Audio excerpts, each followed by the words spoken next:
Hey guys, come follow me time, and we're in 1st, 2nd, and 3rd John, and then Jude.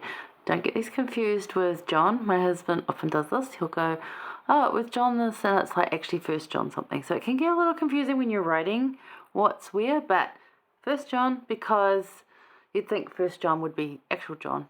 Numbering's different, so 1st John, 2nd John, 3rd John, which are all very short, and then Jude. And then we're into Revelation. How exciting is that? So, a little bit about John. Now, I'm in good old Bible dictionary. It's actually a really good place to go to find out just a bit about these. Now, there is a breakdown in here of what is in the 1st, 2nd, and 3rd, and does give you some references to go look at that. I just want to read you the first little bit. So these epistles, in none of these, the 3 epistles, does the writer mention himself by name, but tradition assigns them to John.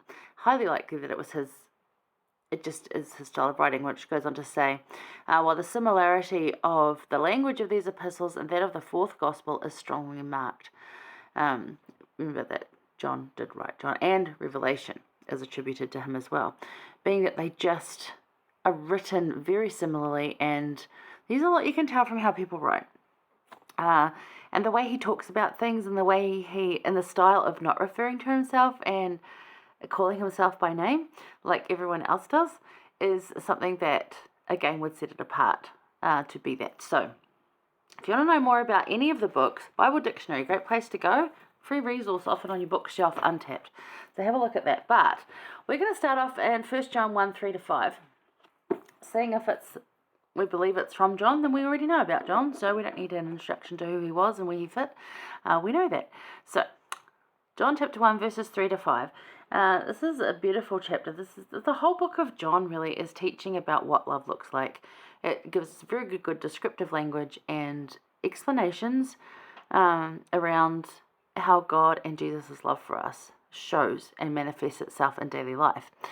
The other thing that you want to note at this point, which is pretty cool before we get into Revelation, is that the first part of the New Testament is all Jesus. It's what Jesus taught. It's about his life. It's about introducing him as a real person, not just a heavenly figure. It's all about him. And then, after his crucifixion, you get all the behavioral stuff, all the letters and ways to be, how to act, how to do those kind of behaviors that bring you more Christ-like, so you can feel this love and recognize this love. So Jesus first, behavior second. And that applies to life as well. Jesus comes first, and our behavior will change naturally. If we're having a love for Christ, the behavior changes naturally. We don't need to force it.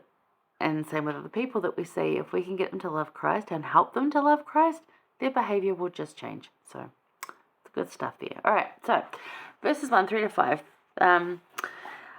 Interestingly, too, here I'll point out that 1 John 1, verse 1, there's a lot of ones in there, matches up very nicely with his introduction in John chapter 1, verse 1. Very similar.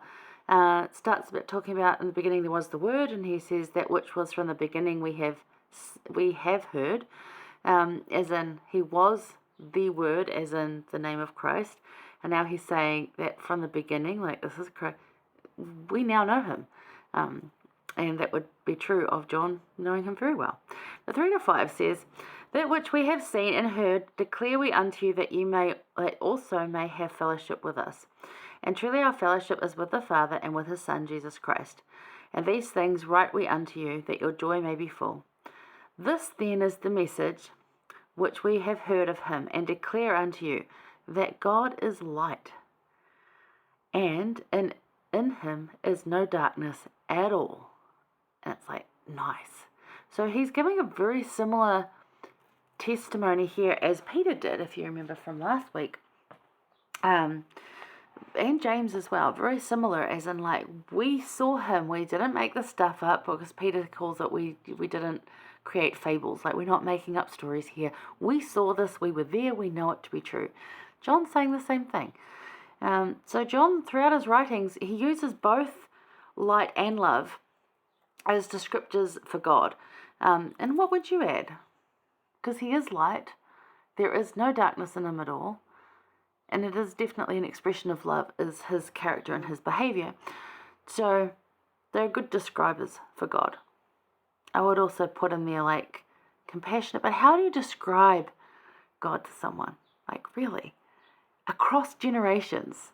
Like there's a lot of things we could say now that wouldn't make sense then. There's a lot of things I could say then, probably not a lot of sense now, which we've seen. So, both love and light. Very good. Words that stand time. We know what they are. Good descriptors. And bearing his testimony, which is again very similar to what James and Peter said, he writes about that which we have seen and heard, and there in our free fellowship or relationship with God the Father and his Son Jesus Christ. He does this so that our joy may be full as well. And we see that there. In verse 4, and these things write we unto you that your joy may be full. So we have that. Another key word again there, just about, Adam felt that men might be, men are that they might have joy, as in it's still our decision, it's our choice. So the key word in there is may, that your joy may be full. It's still our choice to have it be so, by how we determine relationship and how we participate in that. So the message then that brings this full joy is that God is light and has no darkness in him at all. So how does this light look for you? How does it manifest itself in your life? How are you seeing this light of God as a love for you? How do you see that? And what experiences have you had that show this light and love from God? And they can be simple, and actually the more simple the better, the more sort of deeper meaning they have if they're more simple. One of the ones I can think of just off the top of my head, I used to get the night train from Hamilton down to see my dad. He lived in the other part of the country further down, and coming home I get the night train cheaper. I could go there and back for way cheaper than I would be able to on a bus, which I didn't really like anyway. Train was way better.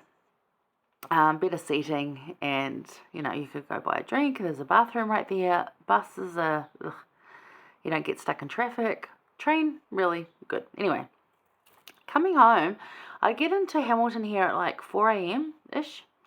So as we're leaving a small town just outside of Hamilton, and just before you hit Hamilton, and I'd always try and get on the left-hand side coming back, because if you look out the window for about 10 minutes solid, you can see this glowing bright light. And as you get closer and closer to Hamilton, it gets a shape. That's the temple, and that would always have its lights on. And it was that light in the middle of the night like that complete light. And I know that's actually just they put the lights on. But symbolically for me, that was very much even I couldn't go inside at those times. I was not living a full gospel life, not worthy to go into the house of the Lord. But it was this, he's still there. He's not disappeared on me. He's still there. And I can see him quite clearly, no matter how dark it is. Because it was pretty dark out there. It was very countryside. There's not a lot of, there's like the city lights are on the right. This was the only one on the left. And it would stand out. It would start off about like this big in your peripheral, like in your vision. And actually the building's quite big. So think of that, coming up to Christmas, we've got Christmas lights. They shine in the dark too. So that was one thing to me, and that there's no darkness in it or in God, and that he hasn't left. His light is always there.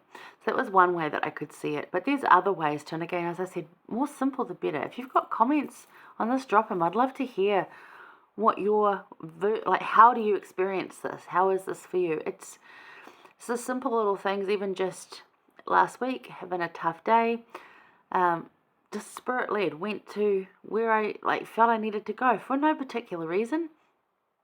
And there was a sister there that I knew from working in the temple. And, random that we'd both be there at that time, it was just very unexpected. And just what I needed to remind me that he knows that I'm having struggles, and he sends someone, even if it's not a big struggle, because I would have been okay. But it was just like, I see you. Here's a friend. Just to connect us like that. So there's just little things. So light and love of God. Have a look at these verses. Great ones for your family study, especially with kids, because they understand the concept. There's a lot of great little activities you can do with light and dark in this. So there you go. All right. Hang around. We're going to go to 1 John chapter 2. I'll see you there.